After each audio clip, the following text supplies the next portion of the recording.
Welcome to story बक्स। तो अब तक हमने देखा था चिवेनिंग मास्टर ऑफ सेरेमनी घोस्ट को हरा देता है, लेकिन फिर भी वो काफ़ी ज़ख्मी था।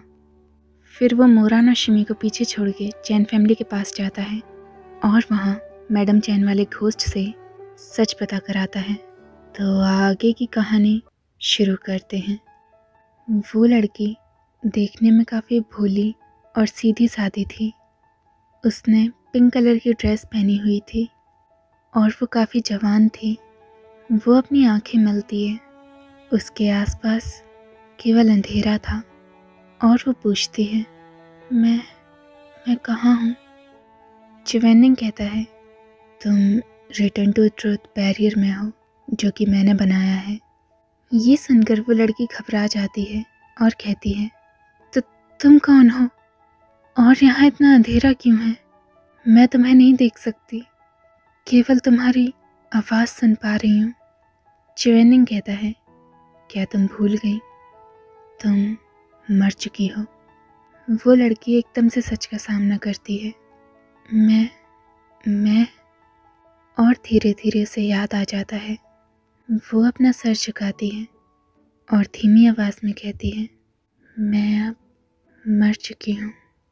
चिवेनिंग बताता है, रिटर्न टू ट्रुथ बैरियर में केवल आत्माएं आ सकती हैं। इसके अंदर आकर चाहे उस आत्मा में कितनी भी नफरत हो, सब गायब हो जाती है, भले ही वो शैतानी आत्मा क्यों ना हो। इसके अंदर आकर वो अपने असली रूप में आ जाते हैं। तभी इस बैरियर का नाम रिटर्न टू ट्रुथ है। वो लड़की कुछ देर के लिए शांत हो जाती है। लगता है उसे धीरे धीरे सब कुछ याद आ रहा था और फिर वो अपना मुंह छुपा के रोने लगती है। चिवेनिंग पूछता है, क्या तुम्हारे साथ गलत हुआ था? वो लड़की रोते हुए कहती है, क्या आप भगवान हैं? क्या आप मेरा बदला लेने आए हैं? चिवेनिंग अपना सर पकड़ता है और कहता है, मैं कोई भगवान नहीं। और वो लड़की रोने लग जाती है। चिवेनिंग थोड़ी देर के लिए चुप था। वो तब तक इंतज़ार करता है जब तक वो शांत ना हो जाए। फिर वो कहता है, लेकिन तुम्हारे साथ जो भी गलत हुआ है, मैं उसका बदला ज़रूर लूँगा। जब वो लड़की ये सुनती है तो वो थोड़ा शांत होती है और फिर वो हिचकते हुए कहती है, तो क्या आप भगवान के दूत हैं? चिवेनिंग फिर से ये बात नहीं बताना चाहता था और ना ही वो इस टॉपिक पे बात करना चाहता था। वो टॉपिक चेंज करता है, क्या तुम्हें याद है तुमने मरने के बाद क्या किया था? वो लड़की कहती है, मैं नहीं जानती। मुझे बस याद है कि मैं काफ़ी दुखी थी और बस बदला लेना चाहती थी।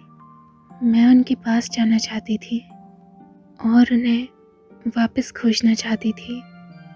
चिवेनिंग पूछता है, तुम किसे खोजना चाहती थी? वो लड़की कहती है, मेरे पति को, चैन बहुआन। चिवेनिंग चौंक जाता है और मन में सोचता है, चैन बहुआन, ये तो चैन फैमिली के बड़े लड़के का नाम है। ये तो वही है जो हमें ताबूत के अंदर मिला था। और वो पूछता है, तुम्हारा नाम क्या है और तुम कहाँ से हो? वो लड़की कहती है, मेरा नाम लुओ शियानशियान है। मैं काइटी टाउन से हूँ। चिवेनिंग कहता है, यहाँ आने से पहले मैंने काइटी टाउन के बारे में जांच करी थी। इस टाउन में लगभग 500 घर हैं और 500 में से किसी भी फैमिली का सरनेम लुओ नहीं। तो तुम्हारे पिताजी कौन हैं? वो लड़की धीरे धीरे सब याद करती है और उसकी आंखों में से आंसू आ जाते हैं। मेरे पिताजी इस गांव के स्कॉलर थे। वो मेरे ससुर के करीबी दोस्त थे। कुछ साल पहले टीबी होने के कारण उनकी मृत्यु हो गई और उसके बाद पूरे परिवार में मैं अकेली बची थी। चिवेनिंग पूछता है, तो फिर तुमने अपने आप को मारा क्यों? वो लड़की थोड़ी देर के लिए रुक जाती है और फिर बाद में वापस रोने लगती है। मेरे पास और कोई चारा नहीं था। मरने के अलावा मैं कर क्या सकती थी। उन्होंने मेरे पिताजी से झूठ बोला और फिर उन्होंने बटरफ्लाई फ्रेगनेंस पाउडर की विधि चुरा ली और उसे अपने नाम से बेचा। वो मुझे मारते थे, मुझे ना जाने क्या क्या नहीं सुनाते थे। वो मुझे धमकाते थे कि मैं काइटी टाउन को छोड़ दूं। मैं काफ़ी कमज़ोर थी, मैं कहाँ जा सकती थी। और मेरे पिताजी के बाद मेरे पास कोई रिश्तेदार नहीं बचा था। ये दुनिया इतनी बड़ी थी, मैं कहाँ जा सकती थी बताइए। मरने के अलावा मेरे पास कोई चारा नहीं था। मरने के बाद कम से कम मुझे अंडरवर्ल्ड में तो स्वीकारा जाता। सारी यादें आने के बाद उसे देखकर ऐसा लग रहा था कि ना जाने उसके अंदर कितना दर्द भरा हुआ है। वो ना जाने कब से अपने दिल की बात किसी से बांटना चाहती थी। चिवेंडिंग को आगे पूछने की ज़रूरत ही नहीं पड़ती, वो खुद ही सब बता देती है। तो असल में हुआ ये था, जब लू ओशियानशान छोटी थी उसने बचपन में ही अपनी माँ को खो दिया था। उसके पिताजी हमेशा उससे कहा करते थे कि उसके पास एक बड़ा भाई भी है, लेकिन वो लोअर कल्टीवेशन रील में खो गया था और उसके बाद से उन्होंने उन्हें कभी नहीं देखा। इसीलिए वो नहीं जानती थी कि वो जिंदा है कि नहीं। जब उसका बड़ा भाई खोया था तब लू ओशियानशान केवल 1 साल की भी नहीं थी, तो उसके पास अपने भाई की कोई यादें ही नहीं थी। लुओ फैमिली में बस 2 लोग थे, लू ओशियानशान और उसके पिताजी। उन लोगों ने अपना घर बदला और काइटी टाउन में आकर रहने लगे। उस वक्त लू ओशियानशान केवल 5 साल की थी और चैन फैमिली का बड़ा बेटा उससे 2 साल बड़ा था, चैन बोहुआन। उस वक्त चैन फैमिली इतनी अमीर नहीं थी। वहाँ घर के लोग 1-2 कमरे के घर में रहते थे, जहाँ पर बस एक संतरे का पेड़ था जो कि दीवार से सटकर था और लू ओशियानशान के घर के भी बहुत पास था। ऑटम सीज़न में उस पेड़ पर कई सारे संतरे लगा करते थे और वो पेड़ इतना बड़ा था कि अगर लुओ फैमिली चाहे तो दीवार पर चढ़कर वो संतरे ले सकती थी। लेकिन लू ओशियानशान की ऐसी परवरिश नहीं थी। वो कभी भी बिना इजाज़त के कुछ नहीं करती थी और वो काफ़ी शर्मीली और खुद में रहती थी। ना ही वो बाहर बच्चों के साथ खेला करती थी, बल्कि घर में रहकर अपने पिताजी का काफ़ी अच्छे से ध्यान रखती थी। वो वहाँ घर के आंगन में खड़े होकर उस संतरे के पेड़ को देख रही थी। उसका मन बहुत था, लेकिन वो ये बात जानती थी कि उसे ऐसा नहीं करना चाहिए। जब से वो 3 साल की थी, वो एक बात समझ गई थी कि धन की लालसा पूरी नहीं करी जा सकती और गरीबी कभी नहीं मिटाई जा सकती। एक रात की बात है, लू ओशियानशान आंगन में कपड़े धो रही थी। उसके पापा की तबीयत खराब रहती थी, इसीलिए वो जल्दी सोने चले जाते थे।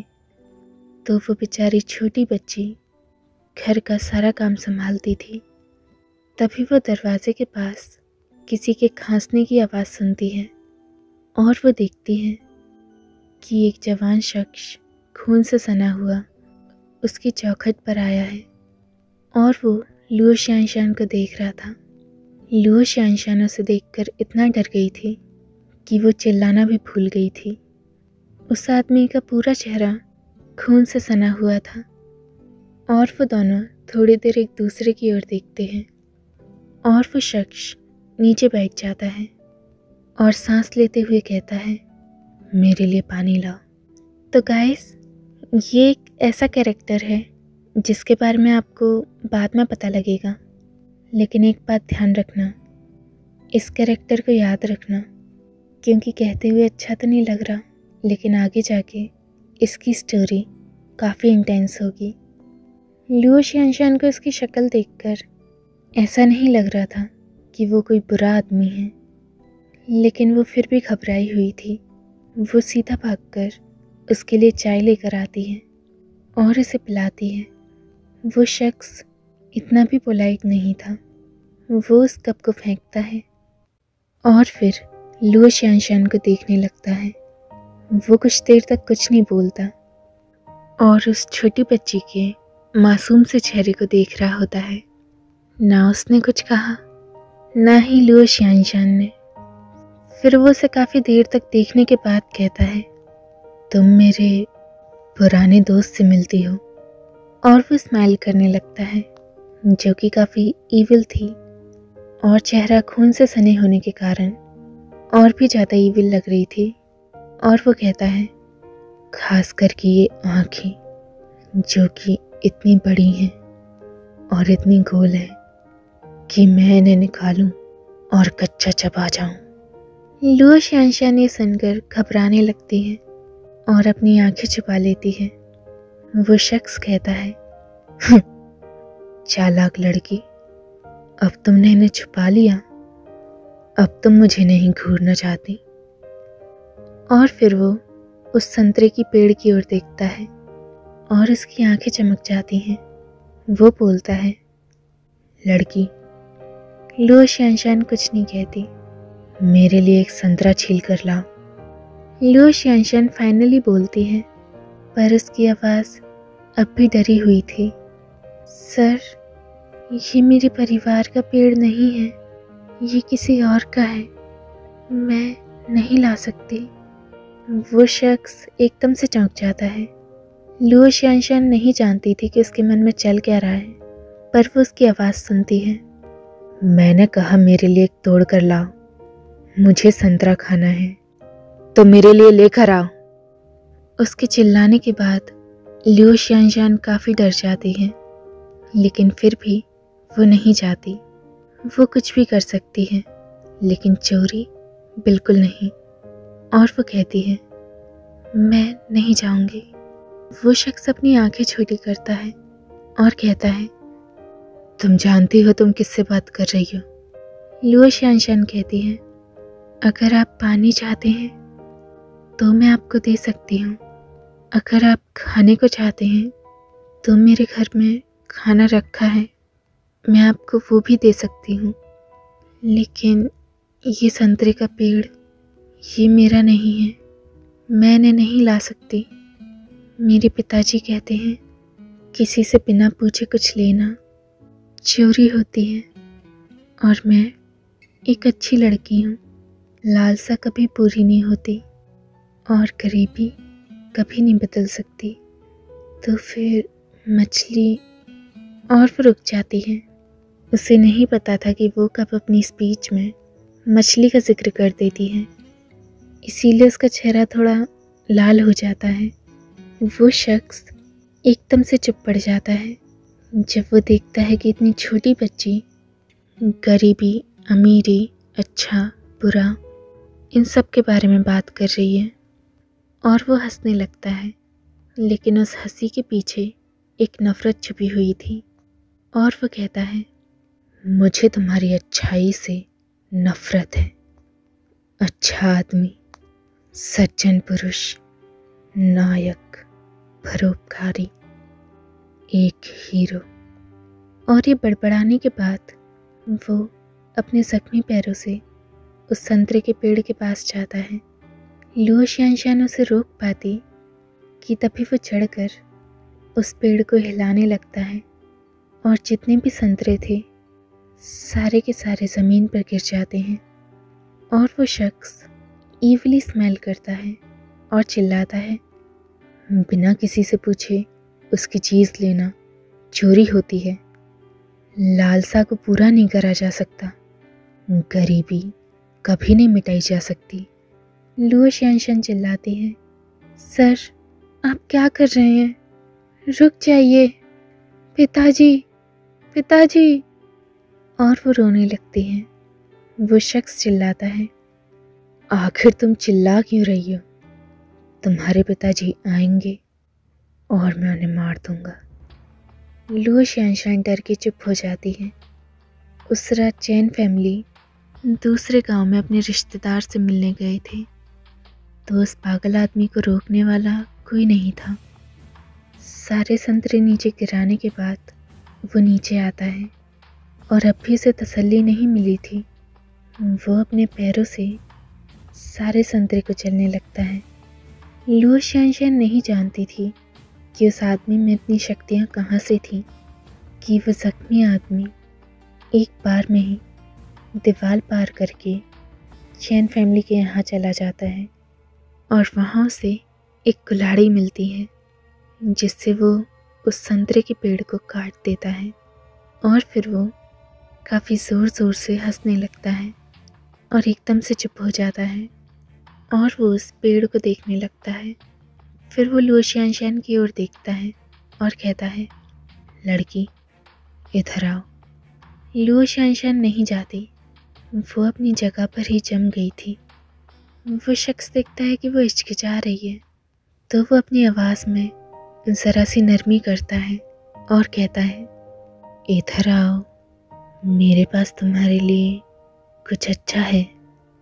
लुओ शानशान कहती है, मैं नहीं आना चाहती, मैं नहीं आऊँगी। और वो शख्स फिर से नाराज़ हो जाता है। अगर तुम नहीं आई तो मैं तुम्हारे घर के अंदर जाकर तुम्हारे बाप को मार दूंगा। और लुओ शानशान घबरा कर उसके पास आती है, पर उसके कदम काफ़ी धीमे थे और वो शख्स चिल्लाता है, जल्दी आओ, मैं इतना इंतज़ार नहीं करूँगा। लुओ शानशान उसके पास आती है, तभी वो शख्स उसे खींचता है, जिसकी वजह से लुओ शानशान चिल्लाती है, लेकिन उससे पहले ही वो उसके मुंह को एक संतरे से भर देता है। ना तो उस संतरे को छीला गया था और ना ही धोया, और वो शख्स उसके मुंह में वो संतरा ज़बरदस्ती डाल रहा होता है, जैसे कि वो चाहता हो कि वो एक बार में उसको खा जाए। और वो संतरा पिचक जाता है, जिससे उसका रस लुओ शानशान के पूरे मुंह पर आ जाता है। पर वो शख्स अब भी मुस्कुरा रहा था और वो उसके मुंह में वो बचा हुआ संतरा घुसा देता है और कहता है, तुम तो एक अच्छी इंसान थी ना, मुझे तो लगता था तुम खाना नहीं चुराती, तो अब तुम क्या खा रही हो? हाँ, अब तुम क्या खा रही हो, बताओ।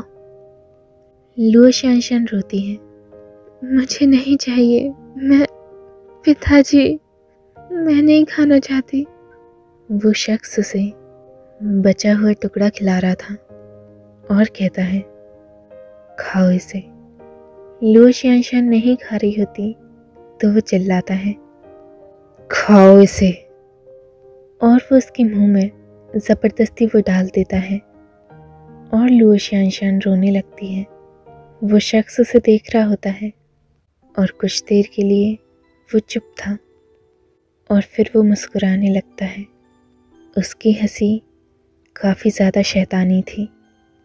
वो लुओ शानशान के बालों को सहलाता है और नीचे झुककर उससे कहता है, तुम अपने पिताजी को क्यों बुला रही हो?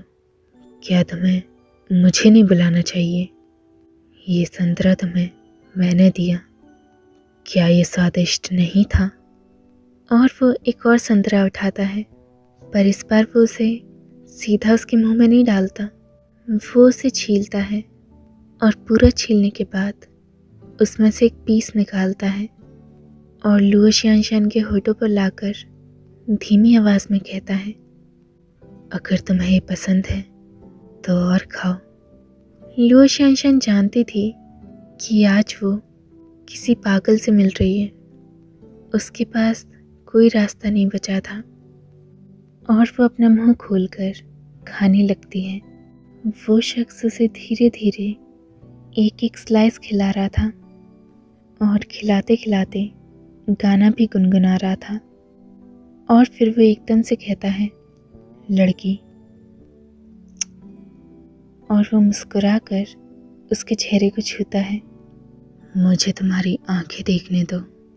लुओ शानशान कांप जाती है, पर वो कुछ कर नहीं सकती थी और वो अपनी उंगलियां उसकी आंखों के करीब ला रहा था। तो ये ऐसा है। लुओ शानशान अपनी आंखें बंद कर लेती है। वो उस आदमी से काफ़ी डर गई थी।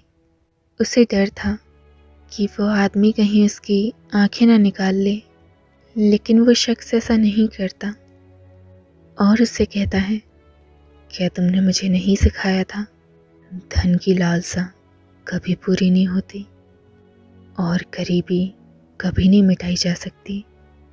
मैं भी तुम्हें कुछ सिखाना चाहता हूँ। अपनी आंखें खोलो। लुओ शानशान अपनी आंखों को और कस के बंद कर लेती है और वो शख्स कहता है, ऐसा मत करो, अपनी आंखें खोलो। वो नहीं खोलती। तुम्हें क्या लगता है मैं ऐसे तुम्हारी आंखें नहीं निकाल पाऊंगा? खोलो इन्हें।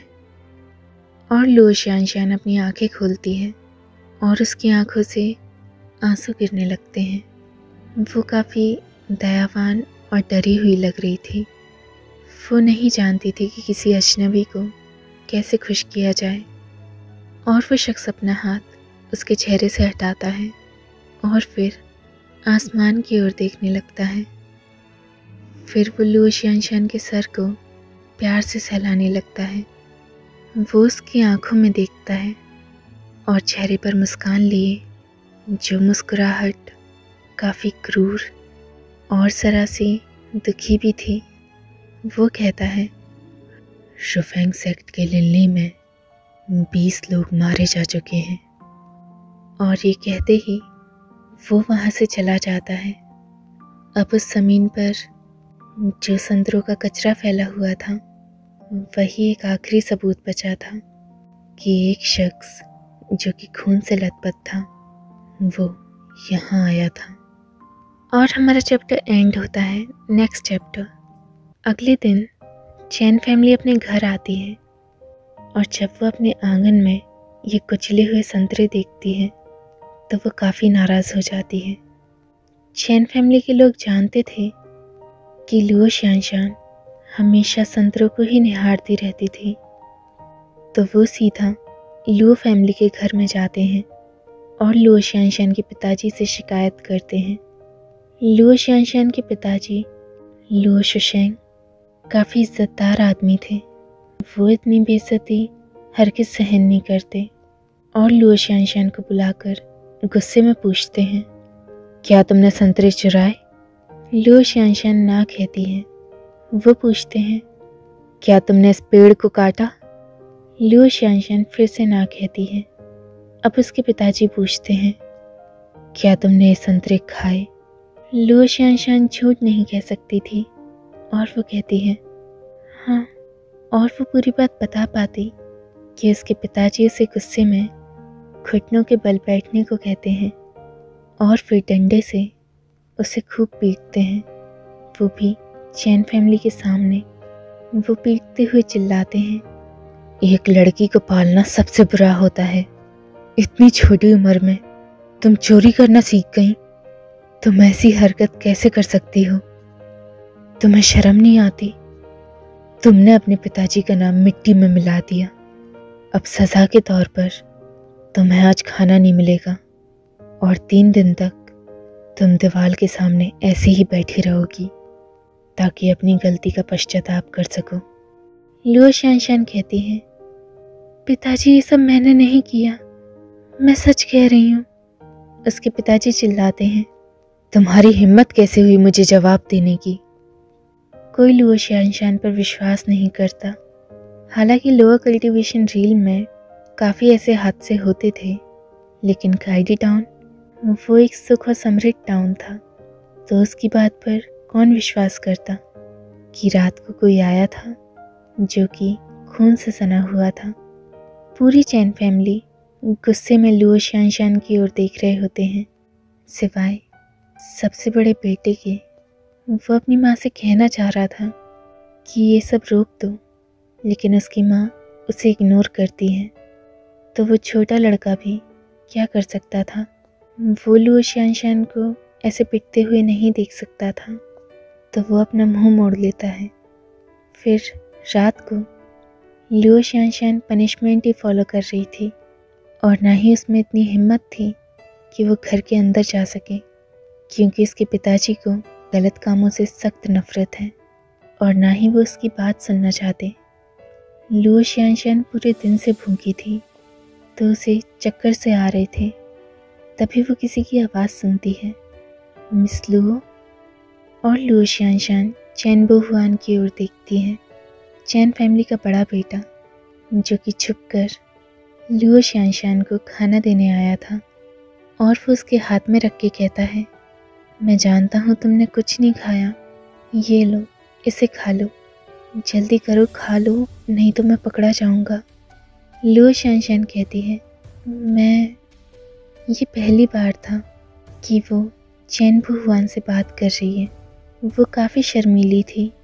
जब वो देखती है कि चैन बो हुआन उसके इतने पास आया है तो वो उठकर पीछे की ओर जाने लगती है और गलती से दीवार से अपना सर फोड़ लेती है और थोड़ी देर बाद कहती है, मैं नहीं खा सकती पिताजी, वो ऐसा नहीं चाहते। उन्होंने कहा। वो इतनी शर्मीली थी कि उससे उसकी बात भी पूरी नहीं हो रही थी।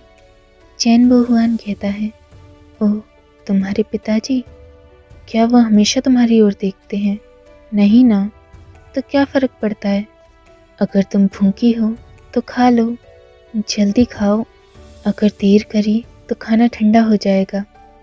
लियो शानशान थोड़ा हिचकिचाती है, लेकिन वो इतनी भूखी थी कि वो खाना खाना चालू कर देती है। और खाना खाने के बाद वो चैन बो हुआन से कहती है, मैंने तुम्हारा पेड़ नहीं काटा और ना ही मैंने कुछ चुराया। चैन बो हुआन उसकी ओर देखता है और स्माइल करके कहता है, ठीक है। लियो शानशान कहती है, लेकिन कोई मुझ पर विश्वास नहीं कर रहा।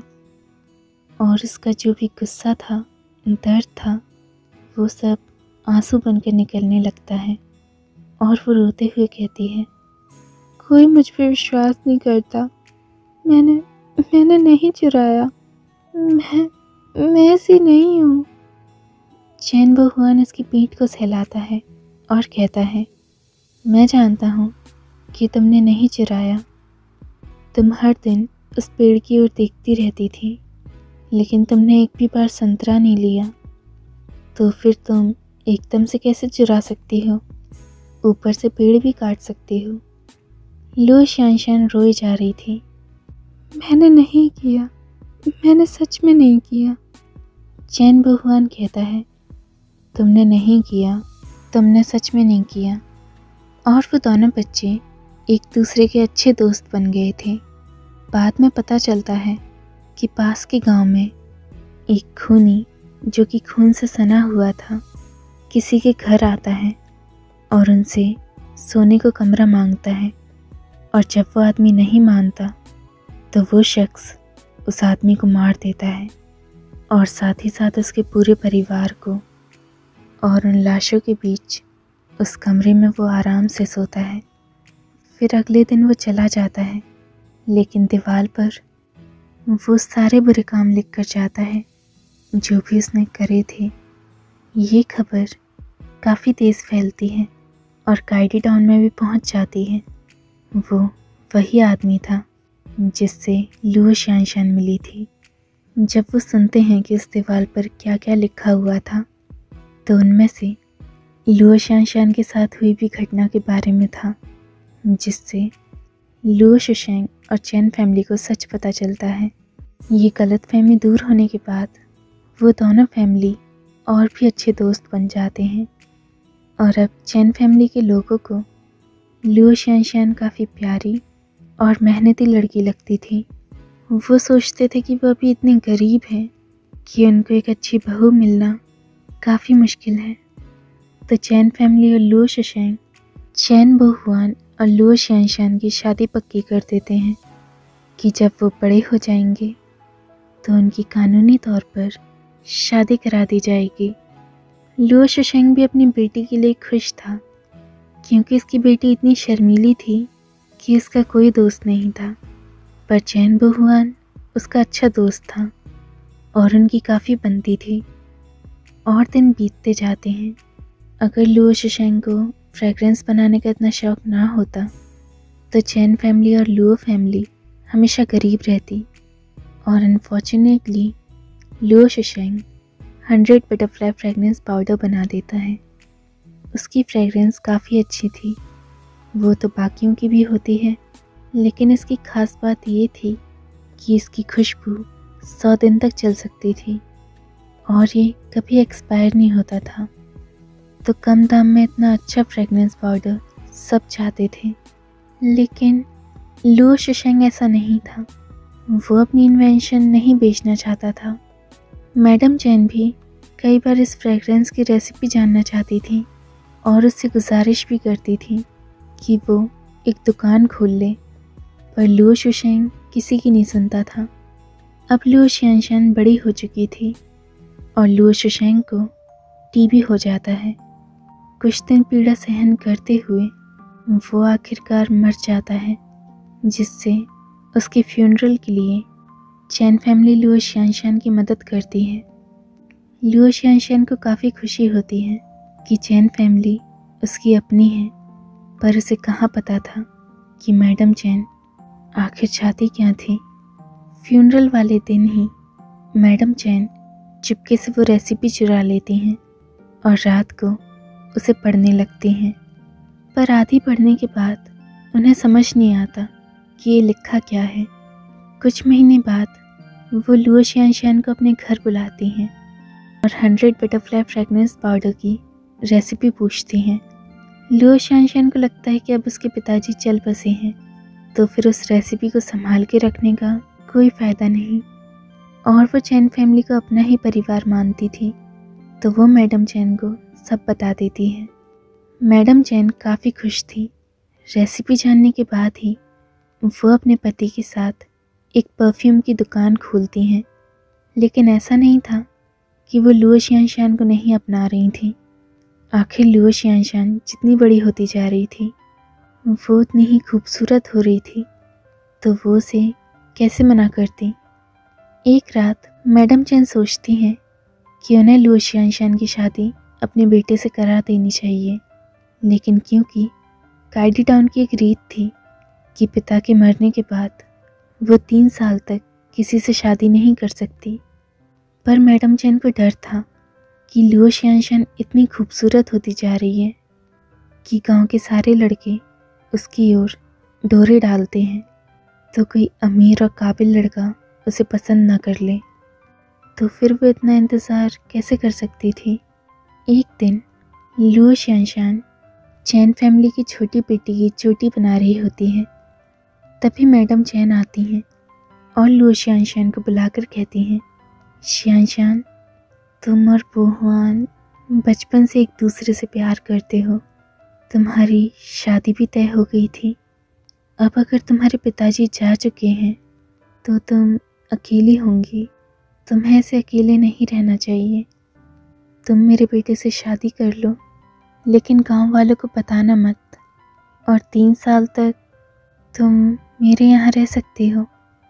और जब वो 3 साल पूरे हो जाएंगे तब पूरे गांव के आगे मैं एक बहुत बड़ी शादी का आयोजन करूँगी, ताकि सारे गांव वाले देख सकें, ठीक है। लुओ शियानशान को लगता है कि मैडम चैन को इसकी चिंता थी, इसीलिए वो मान जाती है और चैन फैमिली अपना छोटा सा घर छोड़कर एक बड़े घर में रहने लगती है। पर ये सब 100 बटरफ्लाई फ्रेगरेंस पाउडर की वजह से हो रहा था। अब वो परिवार काफ़ी अमीर हो गया था और लुओ शियानशान पर अब कोई ध्यान नहीं देता था। सब पैसे की चकाचौंध में थे। गांव वालों को लगता था कि मैडम चैन ने लुओ शियानशान को अपने पास रख लिया है, क्योंकि उसके पास कोई नहीं। उन्हें चैन बोहुआन से शादी के बारे में कुछ नहीं पता था। चाहे कुछ भी हो, चैन बोहुआन अब भी लुओ शियानशान की काफ़ी परवाह करता था। वो उसके लिए गिफ्ट्स लाया करता था और उसका काफ़ी ध्यान रखता था। लुओ शियानशान को लगता था कि केवल 3 साल, उसके बाद उसकी ज़िंदगी काफ़ी अच्छी हो जाएगी।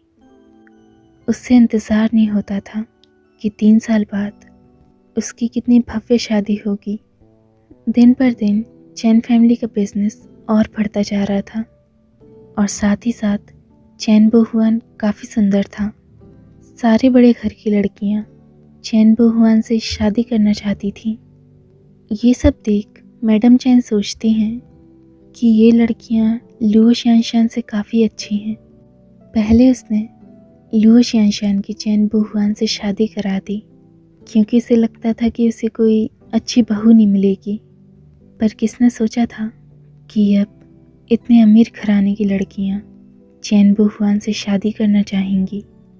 और अब वो लुओ शियानशान को देखे तो उसे वो इतनी सुंदर नहीं लगती थी, ना ही वो उसे इतनी होशियार समझती थी और उसे अपने किए गए फैसले पर काफ़ी दुख था। वहाँ एक मजिस्ट्रेट की बेटी थी, याओ। तो गाइस, जैसे कि आप जानते हैं चैन बहुआन की शादी चैन याओ से होती है, तो ये वही है। याओ कई बार उस दुकान में आती थी, लेकिन केवल फ्रेग्रेंस पाउडर लेने नहीं, बल्कि मन ही मन वो चैन बहुआन को चाहती थी, लुओ शियानशान के पति चैन बहुआन को। तो इसी के साथ हमारा चैप्टर ख़त्म होता है। आगे जानने के लिए देखते रहना स्टोरी बक्स।